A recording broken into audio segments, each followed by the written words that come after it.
ఆత్మీయంగా నన్ను ఆశీర్వదించు, అప్పటిదాకా నేను నిన్ను వదిలా. కూర్చోవాలి గట్టిగా. ఇది రిజల్ట్ ఇచ్చే వరకు నేను జరగని దగ్గరికి 100% ఇవ్వాలి అంతే. దేవునికి ఇస్తుంది. ఎవరు మనుషులు ఏం చేస్తారు? 99% ఇచ్చి ఆపేస్తారు. అదే దేవుడు ఏమంటాడు? 100% చేస్తాను. దేవునికి స్తోత్రం. మనం ఎంత పర్టికులర్ గా రాసుకొని మనం విజ్ఞాపన చేస్తామో నిజంగా ఈ 30 రోజులు అనుకున్నాం, కానీ అది చాలా రోజులే పొడిగించడం. అయినా కూడా దాంట్లో చాలా బ్లెస్సింగ్స్, నిజంగా ఎన్ని బ్లెస్సింగ్స్ అంటే అసలు మా ఊహకు అందరివి, అసలు మా స్తోమత కాదు, మా స్థితి కాదు, కానీ దేవుడు దాటించింది. ఎబ్బకు రేవు దగ్గర యాకోబుని దాటించినట్టు మమ్మల్ని కూడా మా స్టేజ్ కాదు కానీ దాటించిండు దేవుడు. దేవుడికి మహిమ కలుగును గాక. హల్లెలూయా. అక్కడ దేవుడు ఏమంటున్నాయినా, నువ్వు ఆశీర్వదిస్తే గాని నేను విడిచిపెట్టాను. మరి ఇక్కడ దేవుడికి మహిమ కలుగును గాక. ఆశీర్వదించడానికి ఏంటి కారణము? అన్ని ఇచ్చేసినాం కదా, అన్ని ఉన్నాయి కదా, నీకు అన్ని వచ్చేసినాయి అని దేవుడు అనొచ్చు. కానీ ఏమన్నాడంట? దేవుడు మార్చిండు. దేవుడికి స్తోత్రం. ఏం చేసిండు దేవుడు? యాకోబుని మార్చిండు. ఎక్కడి నుంచి మార్చిండు? హల్లెలూయా. దేవుడికి మహిమ కలుగును గాక. ఇక్కడ ఇసాకు యాకోబు ఇద్దరు గొడవ పడ్డప్పుడు యాకోబు ఒక మాట చెప్తాడు. ఏమంటాడు?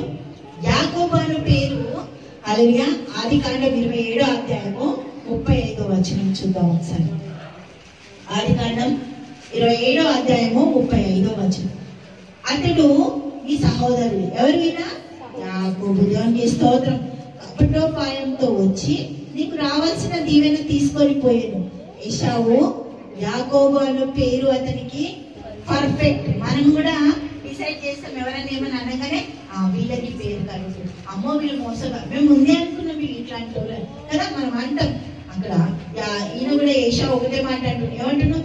యాకోబు అనే పేరు అతనికి సరిగ్గా పెట్టినావు నాయన, కరెక్ట్ పేరు పెట్టినావు చూడు, నిజంగా వాడు మోసగాడే అని తండ్రిని యాకోబు మీద ఏశావు చాలా మాటలు చెప్తూ కన్నీరు కారుస్తుంది. ఎందుకు? ఆశీర్వాదం పోయింది కదా. ఆశీర్వాదానికి ఆశ ఉండాలి. దేవునికి మహిమ కలుగును గాక. మళ్ళీ మనం ఇక్కడికి వచ్చేద్దాం. ఆదికాండం 32వ అధ్యాయం దగ్గరికి వచ్చేద్దాం. 27వ వచనం. ఆయన నీ పేరేమని అడగగా అతడు యాకోబు, నేను తెలుసా మోసగాన్ని. హల్లెలూయా. ఏమంటున్నావు? నేను మోసగాన్ని, నేను సరితూగను నీతో మాట్లాడడానికి, నీ ముందర నిలబడడానికి, నువ్వు ఇచ్చేవి పొందుకోవడానికి నేను సరిపోనేమో అంటే అక్కడ దేవుడు ఏమంటున్నాడు? అప్పుడు ఆయన నీవు దేవుడితోనూ మనుషులతోనూ పోరాడి గెలిచితివి కనుక ఇక మీదట నీ పేరు ఇశ్రాయేలే గాని యాకోబు అనబడదు అని చెప్పాను. అప్పుడు యాకోబు నీ పేరు దయచేసి తెలుపుమను. అందుకు ఆయన నీవు ఇందు నిమిత్తం నా పేరు అడిగితివని చెప్పి అక్కడ అతనిని ఆశీర్వదించాను. దేవుడికి మహిమ కలుగు. ఎక్కడి నుంచి? మోసగాడి నుంచి. కుంటి కాలు నడక మారింది, మనసు మారింది. దేవుడి దగ్గరికి రాగానే నిజమైన పేరు చెప్పేసింది. ఏమన్నాడు? యాకోబు నేను, యాకోబు అన్నాడు. దేవుడికి స్తోత్రం. అక్కడ తండ్రి దగ్గర మాట్లాడినట్టు మాట్లాడి యాకోబు నేను అన్నాడు.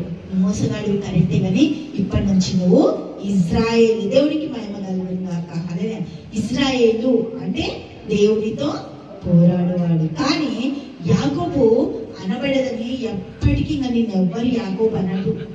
ఒక 460 అందుకంటే ఎక్కువ ఉండొచ్చు యాకోబు అనిపించింది దేవుడు.